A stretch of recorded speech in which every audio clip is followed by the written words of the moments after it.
me explain. So Bud Light just teamed up with Dylan Mulvaney, a very controversial trans TikToker who has dominated the news recently. Now, this has enraged some Bud Light drinkers who I would presume tend to be conservative straight men.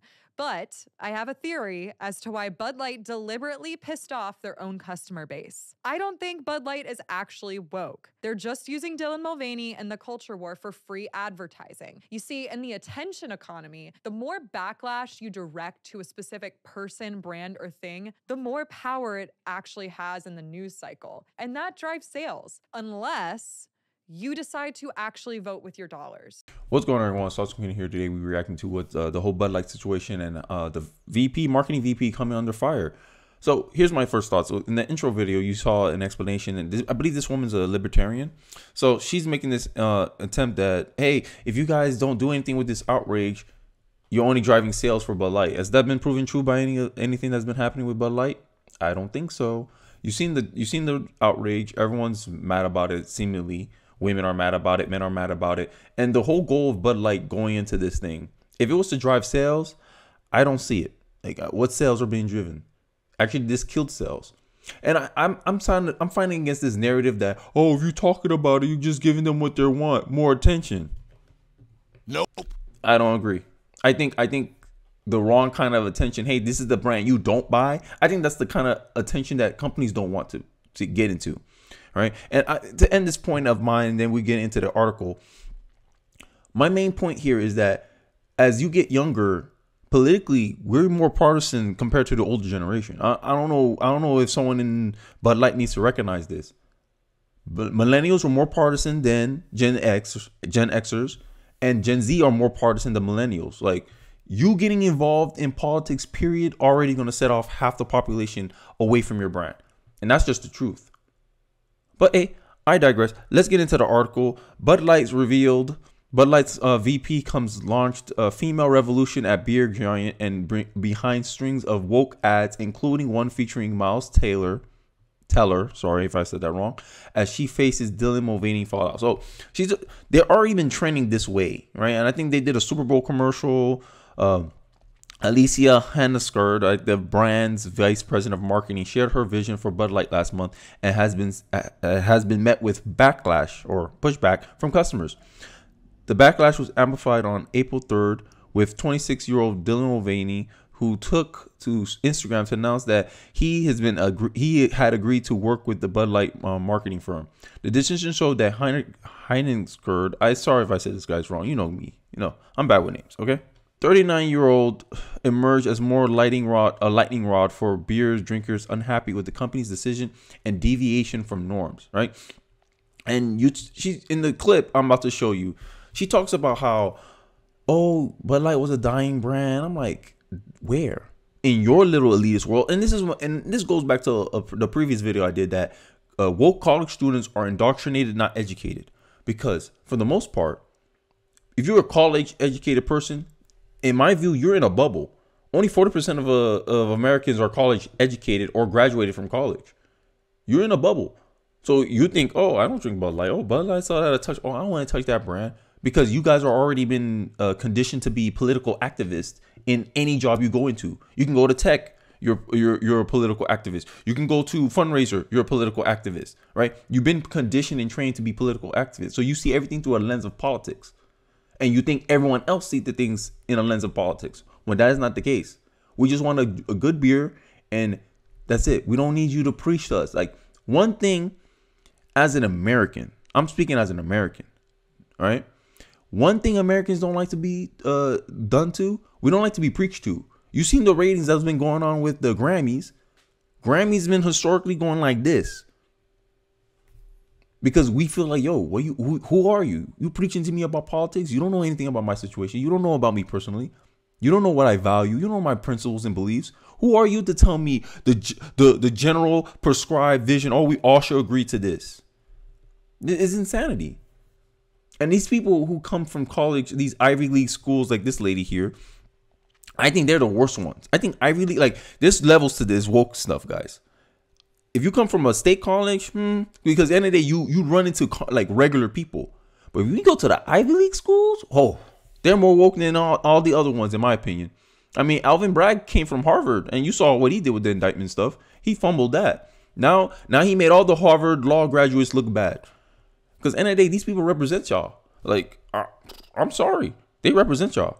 But hey, I've been rambling enough. Let's get into this clip, and we'll go, and I'll give my commentary at the end. I think number one, I'm a businesswoman. I had a really clear job to do when I took over Bud Light. And it was, this brand is in decline. It's been in decline for a really long time. And if we do not attract young drinkers to come and drink this brand, there will be no future for Bud Light. So I had this super clear mandate. It's like, we need to evolve and elevate this incredibly iconic brand. And what I brought to that was a belief in, okay, what does evolve and elevate mean? It means inclusivity. It means shifting the tone.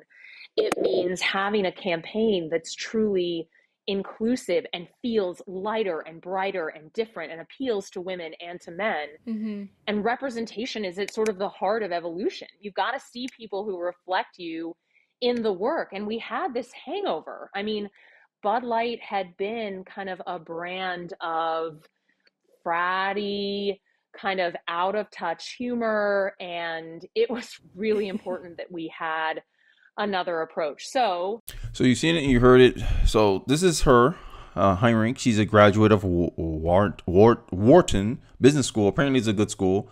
I don't see it. The first woman, I think, and if you watch the full video, it's on YouTube somewhere. She bragged that she's the first woman in the Bud Light in 41 years. I mean, one thing when you're a pioneer, and I'm speaking from personal experience. My family's like, oh, Kenny, you're the first college graduate in the family. You set the trend. You set the tone. You come in and you messing up the brand. You may be the first and last woman, because at the end of the day, the results speak for itself. If you become the first woman to lead Bud Light in marketing in 41 years, and then you fumble it to the point where they go bankrupt in 5 years, you cut your nose to spite your face. You're doing things that's actively going against what the company needs at the moment. You do a gradual transition, because any millennials and Gen Zs are not going to be buying all this stuff right now. Pushing people in an incremental campaign is fine, because as you slowly bring on customers. But to do this much of a dramatic push when you know most of your customer base is a certain person, like most businesses, they do this. There's a model of their customer that they have, and they say, hey, would this customer like what we're pushing out here? It seems like they don't even do basic business fundamentals. You have an avatar, you have a model of who your customer is, who my consumers are, and I speak to that. And when she's talking about inclusivity, inclusive to who? Because if you make things political, you automatically exclude half your customer base. I don't understand how that's inclusive. Inclusive only seems to apply to the physical, not the political, not the belief system, right? Because if I said, hey, this is ostracizing Christians, I bet she'll be happy about that. But if I switch and I say, hey, this is ostracizing Muslims, she'll be more offended. Oh no, I don't want to offend the Muslims than the Christians, even though they're both religious people. You see the concept, but what is tolerated and what is not. And they're coming in this fake preachiness about, oh, we want to include everybody, we want to appeal to men, and it's fratty, hangover. I'm like, yo, but that's who the customer base currently is. Mostly men drink beer. Now, I don't personally drink beer, but I'm an exception apparently. A lot of men drink beer, and you think putting a transgender guy up there, a very feminine man up there to be the face of Bud Light, to a mostly conservative straight male audience, right? Allegedly.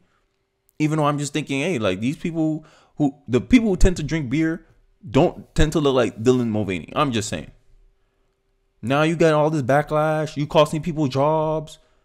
People saying they can't move product. They may not be able to feed their family. I can't find the video, but it went around Twitter. I'm sure y'all seen it around. Y'all like this lady here is messing up everybody's money. Why? For an ideological vision. It seems like, oh, I'm gonna preach to you, right? You don't think this messaging is turning people off? End of the day, I think there's a place for backlash, because for too long, right? And this is my problem with like in the intro, the libertarian. This is my problem with y'all.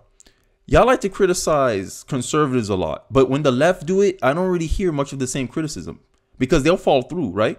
The left won't give any money that they boycott or they have an outrage towards. They're still mad at JK Rowling, right? But when conservatives want to play the same game, all of a sudden it's bad on us. We already, like, people already speaking with their dollars. It's already showing the results already. The stock went down, apparently. I seen back in February, Heinrich pledged to Forbes that she would fight for increased representation of women. Like, look, she's focusing on the wrong things. And you see where this out of touch. She called their current messaging and brand out of touch. No, they were in touch with their brand because they're speaking from experience. They looked at the sales and where they were at, it worked. They were able to maintain the company well before you came in, Miss Hot Stuff here. But you came in and it's physical. Like, you metrics, data don't lie. Facts and evidence don't lie. Men and women do, though. So you focusing on representation, not their knowledge, not their experience, not their skill. This is why I can't stand identity politics. You elevate the wrong people. As Buzz Light's first female boss, and promised to take the company into an entirely new direction. But yes, you may take it into an entirely new direction, but at what cost? And even when I was going to find that clip of her, she was so happy. Like, she was like, oh, yes, praise me. Oh, I'm the first woman to lead the biggest beer brand in the world. It's an amazing opportunity to really involve and elevate Bud Light. This brand I love. Heinrich said shortly before the airing of her first Bud Light Super Bowl commercial featuring Miles Taylor and his wife, Kaylee, I believe that's how you say it. Her and her company's decision to work with Dylan, who only began to post videos in 2021 after starting to transition from male to female, angered many loyal customers, right? And if you're going by relatability, they want people to see you trading in what 50% for maybe 1% of a customer base. Can Bud Light really survive with a population of transgender people saying, "Oh yeah, I support Bud Light now"? At what cost? It don't make dollars. It don't make sense. Like, you want to be inclusive, sure, but to make the person your face when technically they're controversial, like, this is my problem with these brands. And I think I've been talking kind of in circles, so I'm just gonna end it off pretty. I'm gonna just land the plane. The problem with these brands is they'll cut like conservatives or people like me. They'll say we're controversial. They don't want to send any ad money to us. They don't want to sponsor us because we're like, oh, we think you're too controversial or you're going to be too controversial, right? But then they put Dylan Mulvaney. They get backlash for Dylan Mulvaney, and they'll still fall through with the guy. They'll still fall through with the guy. But for someone giving their opinion, and we're like, hey, you know, he's catered to a conservative audience. This is why we partner with this person. They won't accept backlash from one minute they get backlash for supporting a conservative singer, actor, or whatever. They immediately, oh, we have learned our mistake and we'll never do it again, right? But then when they put Dylan Mulvaney and they get backlash, they start talking down to their customers or don't tweet at all. Bud Light. Oh, wow. What a world. What a world. One person stating their opinion. One person's characterizing himself as a woman, equal to some people call it woman face. Women are interpreting that as offensive as blackface, but Bud Light will still support that person. But someone out here having a different viewpoint of how the government should operate in our society, and they're too controversial. Hypocrisy. I declare. But hey, I digress. Let me know your thoughts in the comment section. Hey, I tried this new format. Hey, I've been listening to you guys' feedback. You guys say, yeah, I don't like the soundboard too much. So I limited. I think I only used it twice throughout the whole video. Let me know how many times I use the soundboard in the video. Link, just comment out below how many times I use the soundboard. Let me know if you guys prefer this style. Remember, only squeaky wheels get the grease. So if you don't tell me and I end up going back to doing the don't get mad at me because you didn't comment in this video. But I digress. Thanks for watching to the end of the video. Don't forget to like, comment, subscribe, and I'll see you guys in the next one. Peace.